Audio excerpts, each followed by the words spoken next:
The frozen ground crunched under Jack Morrison's boots as he walked toward his gun position. December cold bit through his jacket, making him wish for the warm Iowa farm he had left behind 2 years ago. The small Belgian village behind him was quiet, too quiet for a war zone. Smoke rose from a few chimneys where locals still remained, stubbornly refusing to leave their homes despite the fighting that had swept across Europe. Morrison was 22 years old, though the war had aged him beyond his years. His hands were rough and scarred. His eyes carried shadows that hadn't been there when he first landed in France. He commanded a small crew of 3 men operating a single 57mm anti-tank gun positioned on a hill overlooking the main road. It was December 1944, and the Battle of the Bulge was about to change everything, though Morrison didn't know it yet. The Battle of the Bulge was Hitler's last major offensive on the Western Front. The German leader had gathered his remaining forces for one desperate push through the Ardennes forest, hoping to split the Allied armies and capture the vital port of Antwerp. More than 200,000 German soldiers and hundreds of tanks were moving through the winter landscape, catching American forces by surprise. Morrison reached his gun position where his crew was already awake. Sergeant Walsh, a lean man from North Carolina who had fought in North Africa, was checking the gun's mechanism. Tommy Bradford, the loader, was barely 19, with red hair and freckles that made him look even younger. Eddie Martinez, their radio man, was huddled next to the radio, trying to get warm. "Morning, Jack," Walsh said without looking up. "Coffee's cold, but it's coffee." Morrison took the offered cup and stared down at the road below. They'd been holding this position for 3 weeks with almost nothing happening. A few German patrols, some distant artillery, but mostly just cold and boredom. Command had placed them here because the road was a key route, but Morrison suspected they had been forgotten in the chaos of the front lines. "Think we'll get relieved soon?" Tommy asked, his breath forming clouds in the cold air. "Maybe, Mollison liegt." He had heard nothing from command in 2 days. The radio chatter had been strange, lots of confused voices, units asking for orders that never came. Something was happening, something big, but no one was telling them what. Morrison pulled out his binoculars and scanned the eastern horizon. The forest stretched for miles, dark and silent. Then he noticed something odd. Birds were flying up from the trees, hundreds of them, all moving west, away from something. "You see that?" he asked Walsh. The sergeant looked up and nodded slowly. "Yeah, I see it." They stood in silence, watching the birds scatter across the gray sky. Then Morrison felt it, a vibration in the ground, so faint he thought he imagined it. But it grew stronger, a deep rumbling that seemed to come from everywhere at once. "That's not artillery," Eddie said, standing up from the radio. "That's too steady." The radio suddenly burst to life with panicked voices. "This is Baker Company. We're under attack. Panzers, dozens of them. They broke through at." Static drowned out the rest. More voices flooded the channel. Units reporting German tanks, infantry, massive attacks all along the line. Morrison's hand tightened on his binoculars as he saw movement on the road, far in the distance. Dark shapes emerging from the forest. "Jesus Christ," Walsh whispered. "How many are there?" Morrison counted at least 15 tanks in the lead column, with more behind them. Panzer IVs, the backbone of the German armored forces, each one carrying a 75mm gun that could destroy anything in its path. Behind them came half-tracks filled with infantry, trucks, and more tanks. It wasn't a patrol. It was an entire armored division. The radio crackled again. "All units, fall back to secondary positions. Repeat, fall back immediately." Morrison grabbed the radio from Eddie. "This is gun position 7. We need orders. Where do we fall back to?" A different voice answered, strained and tired. "7, this is command. Route west is cut off. Germans are already behind you. You need to move south through the village, link up with an explosion in the background cut off the transmission." Morrison tried calling back, but there was only static. "They got hit," Eddie said quietly. Morrison looked at his crew. Tommy's face was pale. Eddie kept fiddling with the radio, trying to raise someone, anyone. Walsh was staring at the approaching German column, his jaw tight. "We need to move," Walsh said. "Grab what we can carry and go south like they said." Morrison raised his binoculars again. The German tanks were closer now, maybe 2 miles away. They would reach the village in minutes. He could see their plan clearly. Use this road to push deep into American lines, cut off the forces to the north. If they got through, thousands of American soldiers would be trapped. Behind him, the village had about 40 civilians still living there. Old people mostly, and a few families with children who had nowhere else to go. If the Germans came through unopposed, Morrison knew what would happen. He had seen it before in France. "How many shells do we have?" Morrison asked. Tommy checked the ammunition. 47, sir." "Jack, we need to go," Walsh said firmly. "We can't stop that many tanks with one gun." Morrison was quiet for a long moment. Then he pointed to a rocky outcrop about 50 yards to their right. It was higher than their current position, more exposed, but it had a perfect angle on the road where the tanks would have to slow down at the bend. "We moved the gun there," Morrison said. Walsh stared at him. "That's suicide, Jack. We'll be completely exposed. They'll see us and blow us apart in seconds." "Maybe," Morrison said. "Or maybe they won't expect anyone to be stupid enough to set up there. Maybe they'll think it's a trap." "And if they don't?" Tommy asked, his voice shaking. Morrison looked at each of his men. "Then we buy the village some time to evacuate. We buy our guys to the north some time to reposition. We do our job." The ground was shaking now, a constant rumble as the German column approached. Morrison could hear the squeal of tank treads, even from this distance. Eddie spoke up, his voice barely a whisper. "My sister lives in a town like this, back in California. Small place, good people." Walsh closed his eyes and took a deep breath. When he opened them, Morrison saw the decision there. "All right, let's move this damn gun before I change my mind." They grabbed the gun's handles and started dragging it toward the outcrop. The 57mm anti-tank gun weighed over 1,200 pounds, and moving it without a truck was brutal work. Their hands slipped on the cold metal. Their boots struggled for purchase on the frozen ground. But they moved it, inch by inch, toward the position that would either save them or kill them as they set up the gun on the rocky outcrop. Morrison looked down at the road. The first German tank was now visible. A Panzer IV with a black cross clearly marked on its turret. Behind it came more tanks, stretching back into the distance. "Load armor-piercing." Morrison ordered that Tommy's hand shook as he loaded the first shell. Walsh pressed his eye to the gun sight, making minute adjustments. Eddie crouched behind a rock, trying to make himself small. Morrison stood behind the gun, watching the tanks approach. His heart was pounding, but his hands were steady. He thought about his father's farm in Iowa, about the sister he would probably never see again, about all the things he wished he had said to people he loved. Then he pushed those thoughts away and focused on the tank rolling toward them at 30 miles per hour, unaware that 3 American soldiers with one gun were about to make the biggest mistake or the bravest stand of the war.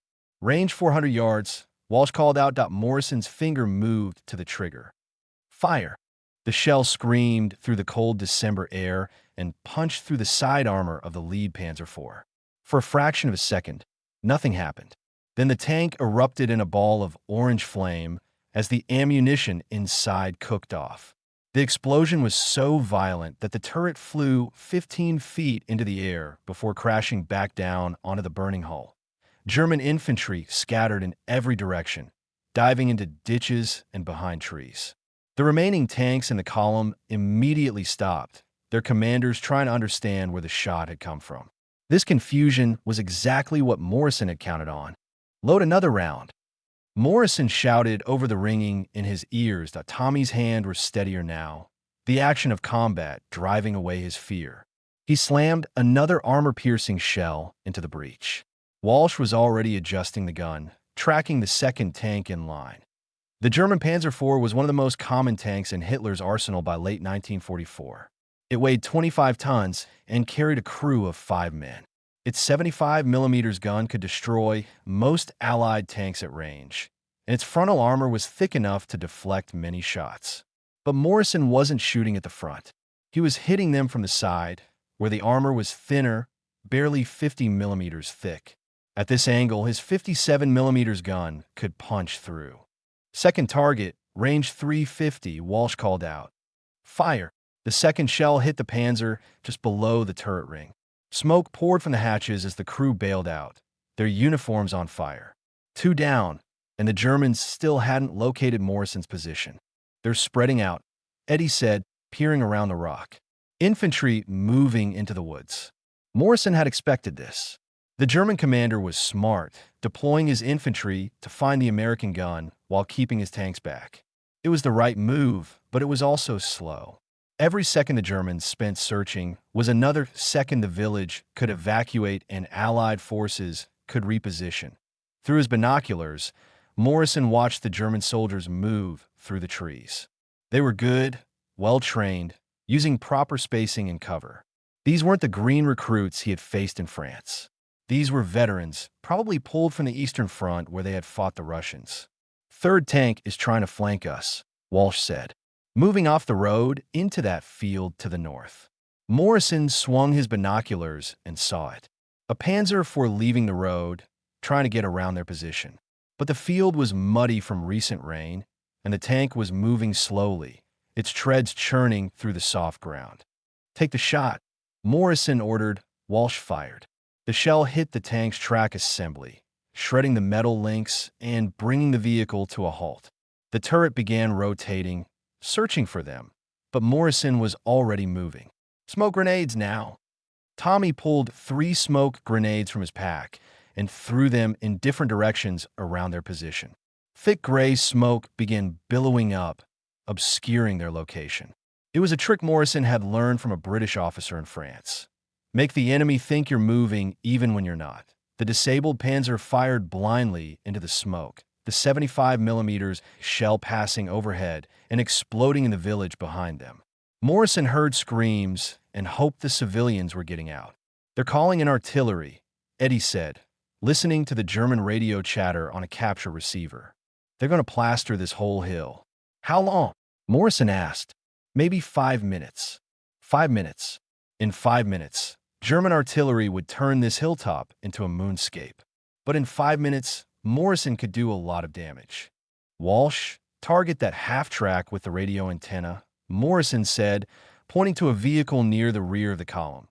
Walsh understood immediately. "Kill the communications, slow down the artillery call." The shot was long, almost 600 yards, but Walsh had been shooting guns since he was 8 years old. He made a tiny adjustment and fired. The shell hit the half-track's engine block. The vehicle didn't explode like the tanks, but it died, black smoke pouring from under the hood. German officers jumped out, shouting orders that no one could hear over the chaos. Morrison counted his kills: 3 tanks destroyed, 1 disabled, 1 command vehicle knocked out. 5 targets with 5 shots. They had 42 shells left and an entire German armored column in front of them. The smoke from their grenades was clearing, and Morrison knew they would be spotted soon. Then he saw something that made his blood run cold. At the back of the German column, pushing smaller vehicles out of its way, came a Tiger tank. The Tiger was Nazi Germany's most feared weapon. It weighed 60 tons, had armor up to 120mm thick, and carried the devastating 88mm gun that could destroy any Allied tank from over a mile away. Morrison had seen Tigers before, had seen what they did to American Shermans, turning them into burning coffins with single shots. "We can't hurt that thing from here," Walsh said quietly. "Our gun can't penetrate its armor. Not at this angle." Morrison knew he was right. The 57mm gun was designed to fight Panzer IVs and lighter tanks. Against the Tiger, from this position, their shells would bounce off like pebbles. "We don't need to kill it," Morrison said. "We need to make it angry." He grabbed the radio from Eddie. "Any American units in range? This is gun position 7. We have a Tiger tank at our location. If anyone can hit it, now would be a really good time." Only static answered him. The Tiger's turret was rotating, its long 88mm gun sweeping across the hillside like the eye of some ancient beast. Morrison knew that once that gun found them, they were dead. One shot would vaporize their position, their gun, and all of them. "Target the ground in front of the Tiger," Morrison ordered. "Kick up dirt. Ruin his sight picture." Walsh fired. The shell hit the road 30 yards in front of the Tiger, exploding in a shower of dirt and gravel. The tank stopped, its commander unable to see clearly. Walsh fired again and again, each shot carefully placed to create a curtain of dust and smoke. German infantry was getting closer now. Morrison could see them moving from tree to tree, maybe 200 yards away. Some were carrying Panzerfausts, the German anti-tank rockets that could destroy his gun from close range. "Tommy, grab that Thompson," Morrison said, pointing to the submachine gun leaning against a rock. "When they get close, you're going to have to hold them off." The young loader's hands shook as he picked up the weapon, but he nodded. "I can do it." An explosion erupted to their left as German mortar fire began landing on the hill. They were zeroing in, adjusting their aim with each shot. Morrison knew they had maybe 2 minutes before a mortar shell landed right on top of them. "We need to move," Eddie shouted. "Not yet," Morrison said. Watching the German column through his binoculars, he could see what the Germans couldn't see yet. Behind their column, in the village, American soldiers were moving. Not retreating, but setting up defensive positions. Someone was rallying the scattered units, organizing them. If Morrison could keep the Germans fixed here for just a little longer, those soldiers would have time to prepare. "One more shot at the Tiger," Morrison said. "Aim for its tracks." "That's a hard shot," Walsh protested. "You've made harder." Walsh adjusted the gun one more time and fired. The shell screamed downrange and hit the Tiger's left track, not penetrating, but striking with enough force to damage the drive sprocket. The massive tank shuddered and stopped moving. The German infantry saw their opening and charged. 20 men burst from the tree line, running toward Morrison's position with rifles and grenades. Tommy opened fire with the Thompson, the rapid staccato of gunfire echoing across the hill. 2 Germans fell, then 3, but the others kept coming. Morrison grabbed his rifle and fired, working the bolt action as fast as he could. Eddie did the same, but they were only 4 men against 20, and the Germans were spreading out, using fire and movement tactics that Morrison recognized from training manuals. Then something extraordinary happened. From the village behind them, American rifles opened fire. The soldiers who had been organizing in the village had moved up, taking positions on the hillside below Morrison's gun. Their rifle fire cut into the German infantry, forcing them to take cover. A new voice came over Morrison's radio, strong and clear. "Gun position 7, this is Captain Hayes. We're setting up a defensive line. How many shells you got left?" Morrison grinned despite the bullets cracking past his head. "Enough, sir. We got enough." The German column was in chaos now. Burning tanks blocked the road, infantry was pinned down, and their artillery still hadn't figured out exactly where to shoot. Morrison looked at his crew, all of them wounded in small ways, all of them still fighting. "Load another round," he said. "We're not done yet." The battle for the hillside had only just begun, and Morrison's suicidal angle was turning into something else entirely, a killing ground that would hold the Germans for 3 impossible hours. Captain Hayes arrived at Morrison's position 20 minutes later, crawling the last 50 yards as German machine gun fire raked the hillside. He was a tall man from Texas with a scar across his chin and the tired eyes of someone who had seen too many battles. "That's one hell of a spot you picked," Hayes said, dropping into cover next to Morrison. "Exposed as hell, but perfect angles on that road." Morrison fired his rifle at a German soldier, trying to advance, then ducked back down. "Wasn't exactly planning for company, sir." Hayes laughed, a short bark of sound that seemed out of place in the chaos. "Well, you got it anyway. I managed to round up about 60 men from scattered units. We're setting up a perimeter around this hill. If we can hold it, we block the whole German advance on this sector." The Battle of the Bulge was unfolding across a 100-mile front, with German forces pushing deep into American lines. Communications were broken, units were scattered, and chaos reigned everywhere. But sometimes in war, small groups of soldiers in the right place at the right time could change everything. "How bad is it out there?" Morrison asked, loading another round into his rifle. Hayes's face darkened. "Bad. Germans broke through in a dozen places. Some of our units got overrun in their sleep. But we're holding in most sectors, and reinforcements are coming. Patton's Third Army is turning north to hit the Germans from the flank. We just need to hold until they get here." "How long?" Walsh asked, not taking his eye from the gun's sight. 2 days. Maybe 3. Morrison and his crew exchanged glances. 3 days seemed like an eternity when they had been fighting for only an hour and already felt like they had been through hell. Another German mortar round exploded nearby, showering them with frozen dirt.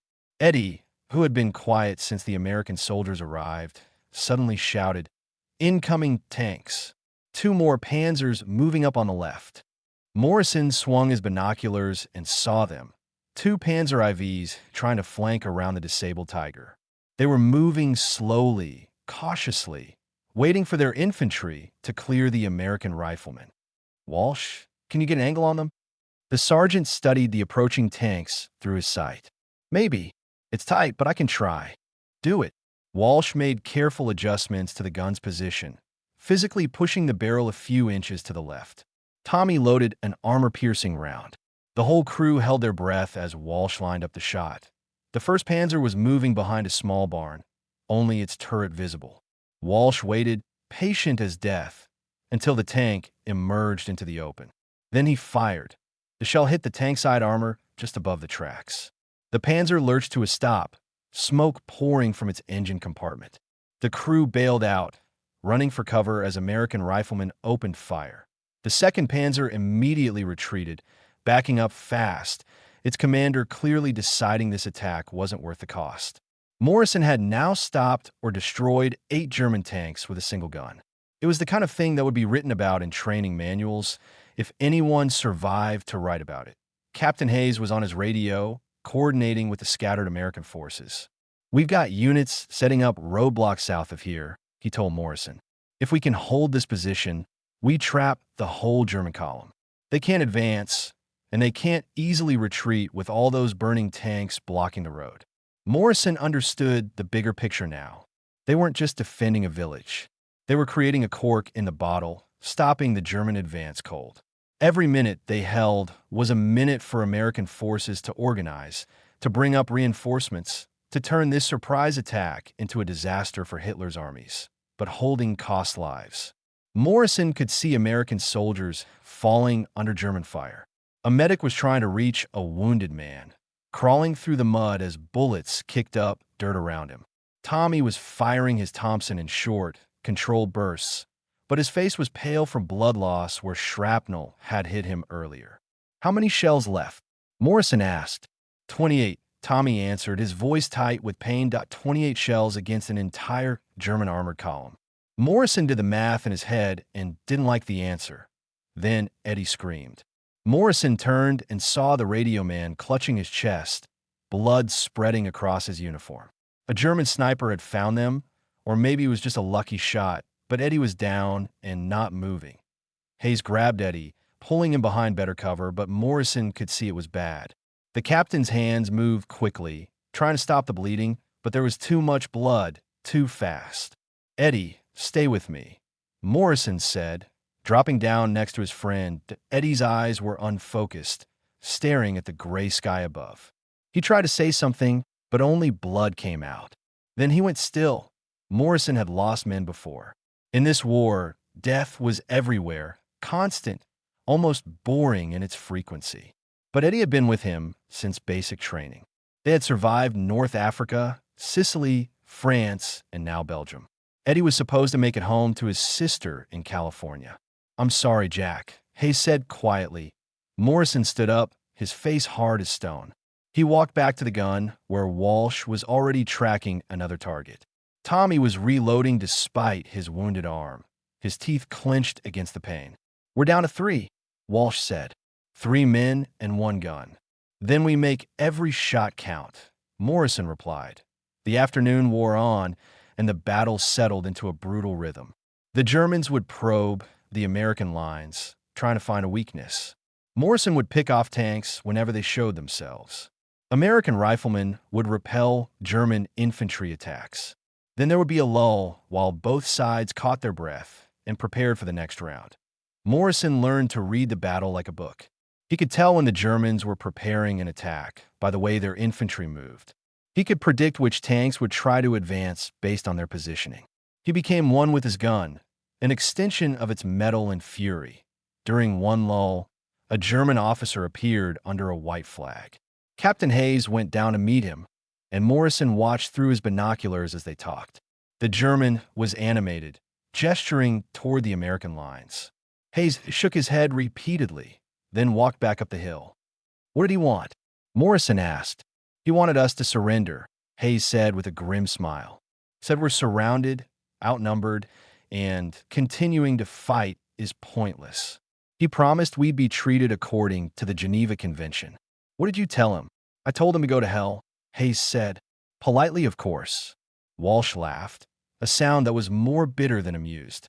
"How long until dark?" Morrison checked his watch. 3 hours. Maybe less. Night would change everything. The Americans would lose their visibility advantage, but the Germans would have a harder time coordinating their attacks. Morrison had 15 shells left, and he needed to make them last until morning. Then he heard it, a sound that made his heart sink. From the north, beyond the German lines, came the distinctive rumble of more tanks approaching. Either the Germans were bringing up reinforcements, or this was about to get a whole lot worse. Hayes heard it too. He grabbed his binoculars and scanned the northern horizon. His face went pale. "Oh God," he whispered. "That's not more Panzers." Morrison looked and saw what Hayes had seen. Coming up the road behind the German column was a Panther tank bigger than the Panzer IVs, with thicker armor and a more powerful gun. Behind it came another Panther, then another. 6 of Germany's most advanced tanks, each one worth 3 Shermans in a fight. "Can a gun hurt those?" Hayes asked. Morrison thought about the Panther's armor, about the angles, about the ammunition they had left. "Maybe, if I get really lucky and hit them just right." "That's not encouraging." "No, sir," Morrison agreed. "It's not." The Panthers deployed in a line, their commanders clearly learning from the mistakes of the earlier tanks. They weren't rushing forward. They were taking positions where they could support each other, where their heavy armor would be at maximum advantage. Morrison watched them settle into position and knew the next phase of the battle was about to begin. The suicidal angle that had worked so well against Panzer IVs might not work at all against Panthers. "Load armor-piercing," he told Tommy, "and pray that American artillery gets here soon." The young loader slid a shell into the breech with his good hand, his wounded arm hanging useless at his side. Walsh pressed his eye to the sight, looking for any weakness in the Panther formation.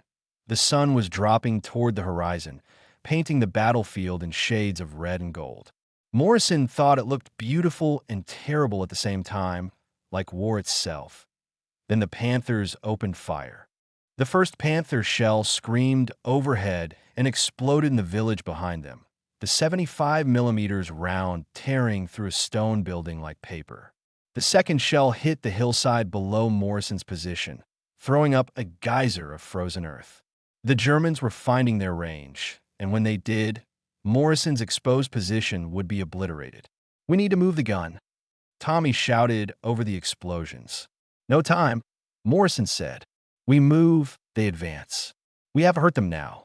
The Panther tank was Nazi Germany's answer to the Russian T-34, developed after German forces encountered Soviet armor on the Eastern Front. It weighed 45 tons, had sloped armor up to 80mm thick, and carried the same powerful 75mm gun as the Tiger, but in a faster, more mobile package. Against American Sherman tanks, Panthers were nearly invincible from the front, but Morrison wasn't shooting from the front. "Walsh, that Panther on the left, the one near the burning Panzer," Morrison said, pointing. "See how it's angled? Its side is exposed." Walsh studied the target through his sight. "It's a small target, maybe 2 feet of vulnerable area. And it's moving. Can you hit it?" Walsh was quiet for a moment, calculating wind, distance, and the movement of the target. "Maybe 1 chance in 3. Take it." The gun roared. The shell crossed the 400 yards in less than a second and struck the Panther exactly where Walsh had aimed, hitting the thin side armor above the tracks. The shell penetrated and found the ammunition storage. The Panther's turret lifted off its chassis in a massive explosion, flipping end over end before crashing into the mud.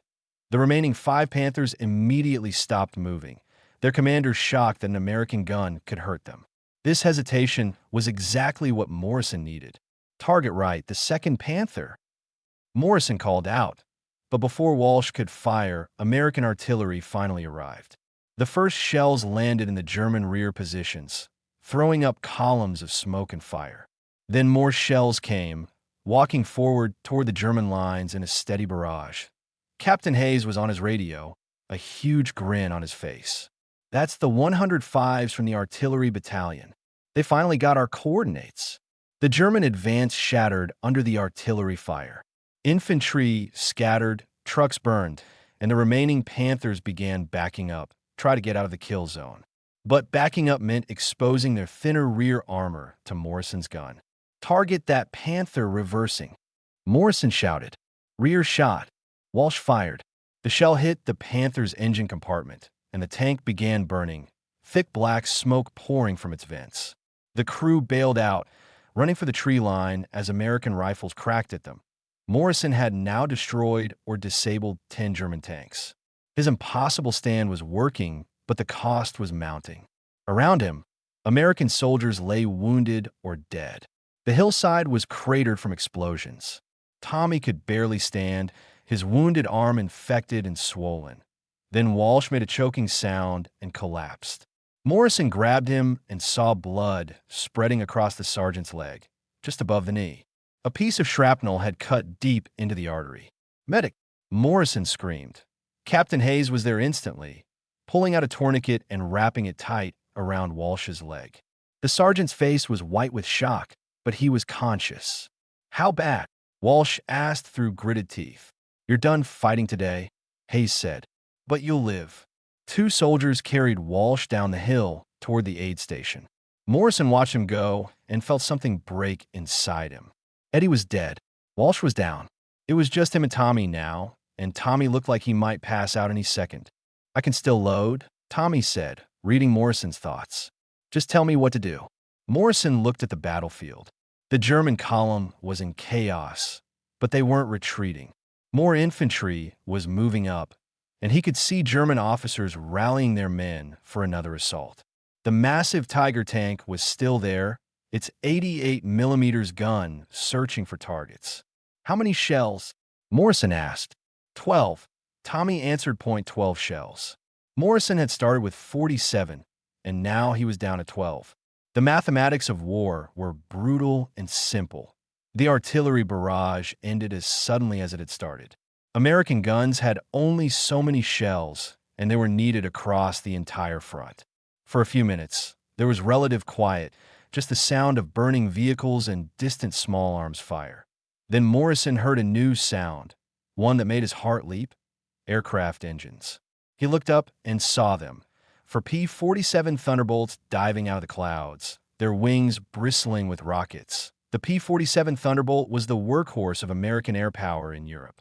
Built by Republic Aviation, it could carry a massive payload of bombs and rockets, while its 8.50 caliber machine guns could tear apart anything on the ground.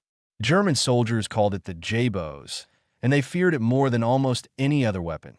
The first Thunderbolt dove on the Tiger tank, firing all 8 machine guns at once. Tracers walked across the massive vehicle's armor, not penetrating, but forcing the crew to button up, to close their hatches and lose visibility. Then the rockets fired, 8 of them, streaking toward the German positions. The Tiger survived the rocket strike, its thick armor deflecting the explosions, but the smaller vehicles around it were shredded. A half-track full of ammunition exploded in a fireball that mushroomed hundreds of feet into the air. The second, third, and fourth Thunderbolts followed, each one making their attack run, each one adding to the carnage below. German anti-aircraft guns opened fire, throwing up streams of tracers, but the P-47s were fast and well-armored, shrugging off hits that would have downed lesser aircraft. Morrison watched in awe as the German column disintegrated under the air attack. Tanks scattered, infantry dove for any cover, and the organized assault became a panicked retreat. "They're pulling back," Tommy shouted, pointing at the German positions that he was right. The Germans were withdrawing, leaving their dead and damaged vehicles behind. The Panthers reversed into the forest. The Tiger followed them, its massive bulk slowly disappearing into the trees. Infantry fell back in good order, covering each other, but they were definitely retreating. Captain Hayes appeared at Morrison's side, his uniform torn and bloody. "We did it," he said, disbelief in his voice. "We actually did it." Morrison slumped against the gun, exhaustion hitting him like a physical wave. He had been fighting for almost 3 hours that felt like 3 years. His hands were shaking, his ears were ringing, and he couldn't remember the last time he had taken a drink of water. "How many did we get?" Tommy asked, his voice weak. Morrison counted in his head: the tanks destroyed, the tanks disabled, the vehicles, and infantry. "I don't know," he admitted. "I lost count." More American soldiers were arriving now, fresh troops from reserve positions moving up to secure the hill. Medics were treating the wounded, including Tommy, whose arm was finally getting proper attention. Engineers were preparing to blow up the abandoned German vehicles to make sure they couldn't be recovered. The young lieutenant approached Morrison, his eyes wide. "Sir, I need to know how many guns you had up here." Morrison almost laughed. "Just one. Just this one." The lieutenant stared at the 57mm anti-tank gun, then at the burning German vehicles below, then back at Morrison. "That's not possible.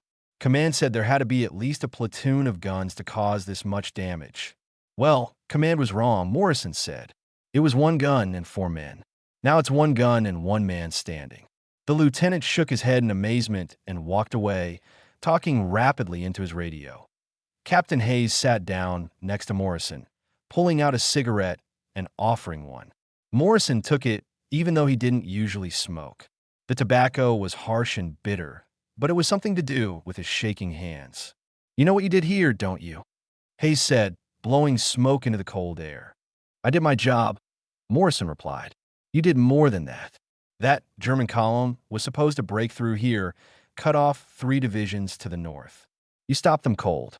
You gave us time to organize, time for reinforcements to arrive, time for artillery and air support to show up.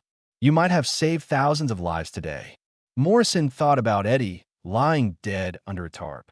He thought about Walsh on his way to a field hospital. He thought about all the German soldiers he had killed, young men like himself who probably just wanted to go home. "I lost 2 men," Morrison said quietly. "Eddie and Walsh. That's not victory." Hayes was quiet for a moment. "No," he finally said. "It's not, but it's war.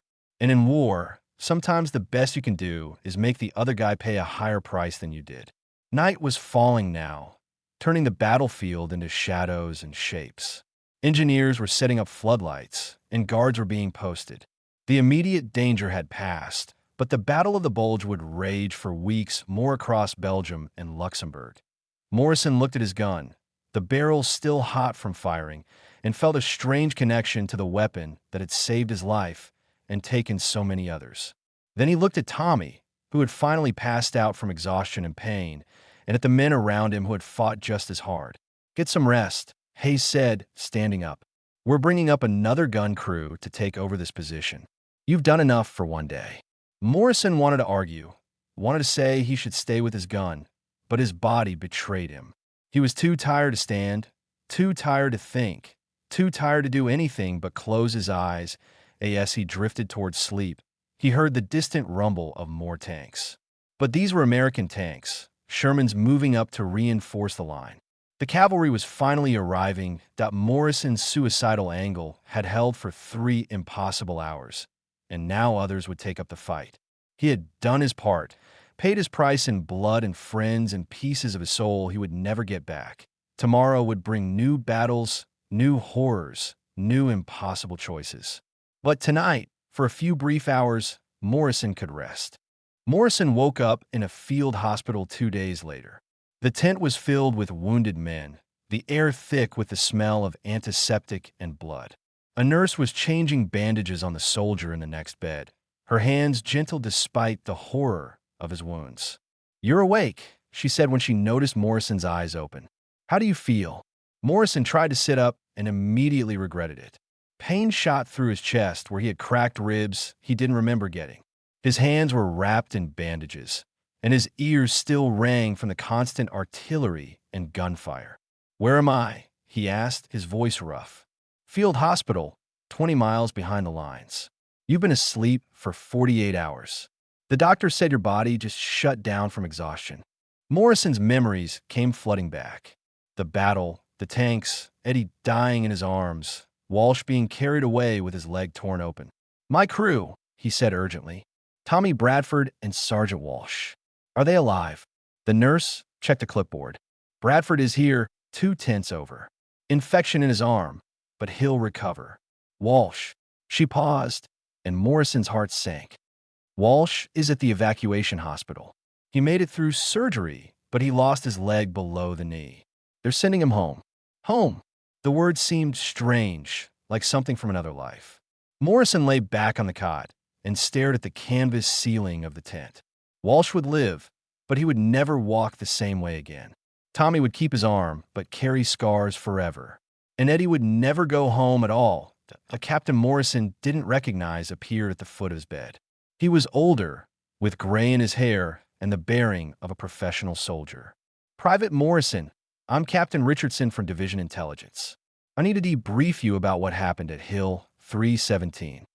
Hill 317. Morrison hadn't known the hill had a number, had never thought about it as anything other than the place where he almost died. What do you want to know, sir? Morrison asked. Richardson pulled out a notebook.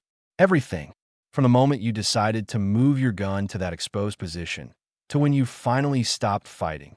Command needs to understand how you held off an entire German armored column with a single gun. So Morrison told him. He described the suicidal angle, the way the Germans couldn't believe anyone would be foolish enough to position a gun so openly. He explained how he targeted side armor, how he used smoke to create the illusion of movement, how he picked off commanders and communication vehicles to create chaos. Richardson wrote everything down, occasionally asking questions, his face growing more amazed with each detail. When Morrison finished, the captain sat back and shook his head. You realize you stopped the 12th SS Panzer Division, don't you? Richardson said. That column you fought was the spearhead of one of Hitler's best units. They were supposed to reach the Meuse River, cut off First Army.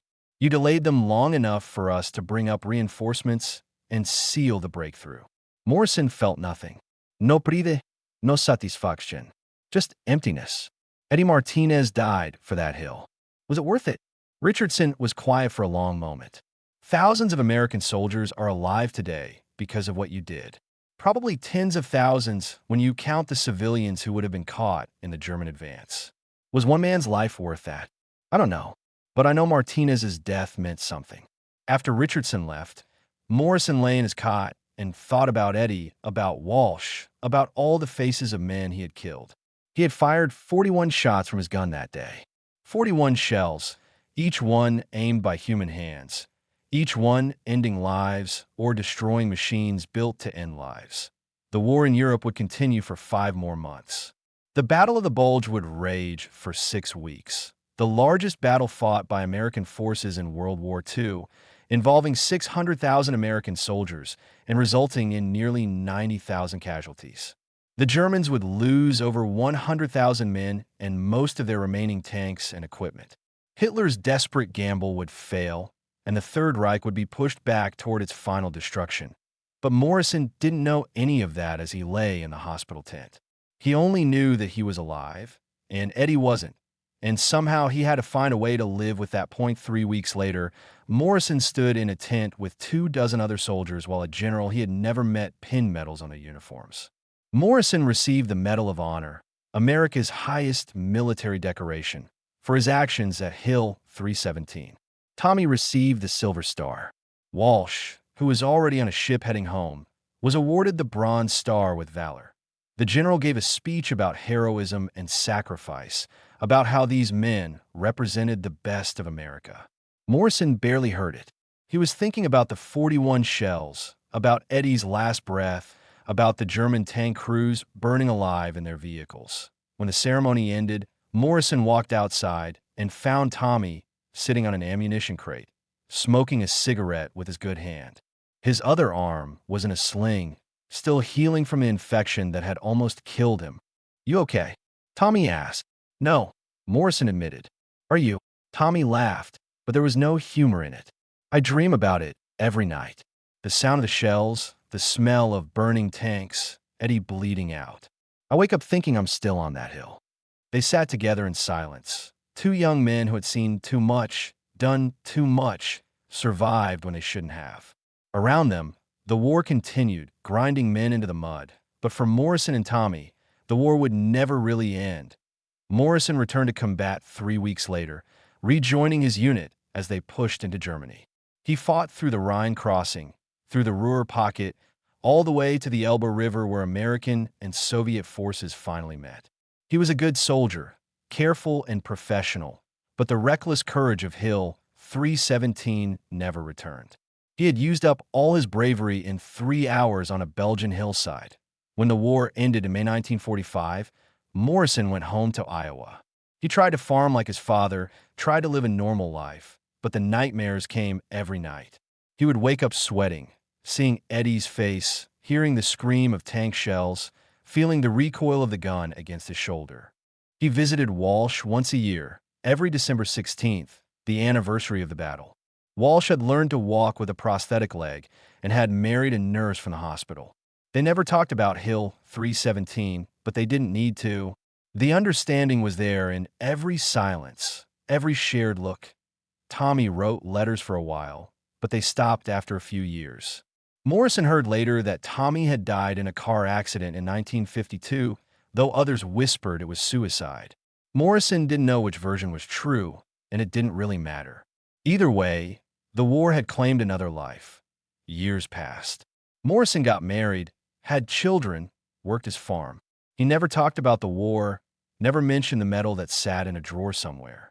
His children knew he had served, but they didn't know about Hill 317, about the 41 shells, about the 3 hours that changed everything. In 1998, a historian named Dr. Sarah Chan tracked Morrison down. She was writing a book about the Battle of the Bulge and had found records of his actions. She wanted to interview him to get his story on record before it was lost forever. Morrison, now 76 years old, almost refused. But something made him agree. Maybe the knowledge that Eddie and Walsh deserved to be remembered, that their sacrifice shouldn't disappear into history's fog. They met at Morrison's farmhouse, and for the first time in 53 years, Morrison told the complete story of Hill 317. He showed her the path he had taken moving the gun, described the suicidal angle, explained his tactics. Dr. Chun recorded everything, her eyes wide with amazement. "Why did you do it?" she finally asked. "You could have retreated. Everyone else did. Why did you stay and fight?" Morrison was quiet for a long time, staring out the window at his fields. "I didn't stay because I was brave," he finally said. "I stayed because I was too scared to run. And once I started fighting, I couldn't stop. I couldn't let Eddie die for nothing. I couldn't abandon the men who rallied to help us. I was trapped by my own choices, and the only way out was forward." "But you saved thousands of lives," Dr. Chin protested. "Maybe," Morrison said, "but I also took lives. 41 shots, and each one killed someone. Those German soldiers had families too, had dreams and hopes. I took all that away because I was good at math and angles and killing." Dr. Chun published her book the next year. The chapter about Hill 317 became one of the most famous accounts of the Battle of the Bulge, studied in military academies, referenced in documentaries.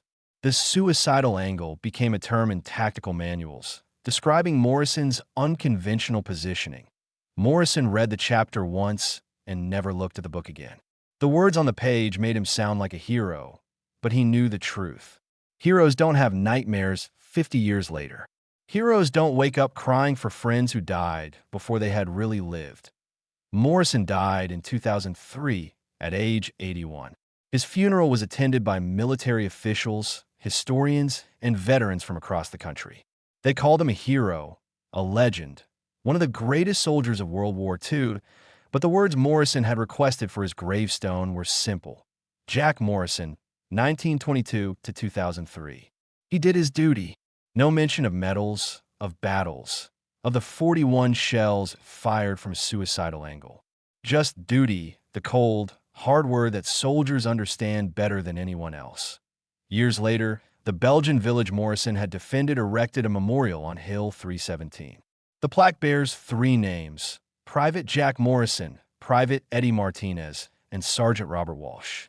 Locals place flowers there every December 16th, remembering the Americans who stood when others ran, who fought when victory seemed impossible. The 57mm anti-tank gun was recovered and placed in a military museum, its barrel still scarred from the heat of 41 rounds fired in 3 desperate hours. Visitors stop and read the placard, amazed that such a small weapon could have changed the course of a battle. But Morrison would have wanted people to remember something else. That war is not glory, that medals do not heal wounds, that surviving doesn't mean winning. He wanted people to remember Eddie, who never got to go home, and Walsh, who went home but left part of himself on a Belgian hillside, and Tommy, who came home but couldn't live with what he had seen. The suicidal angle worked because Morrison had no choice.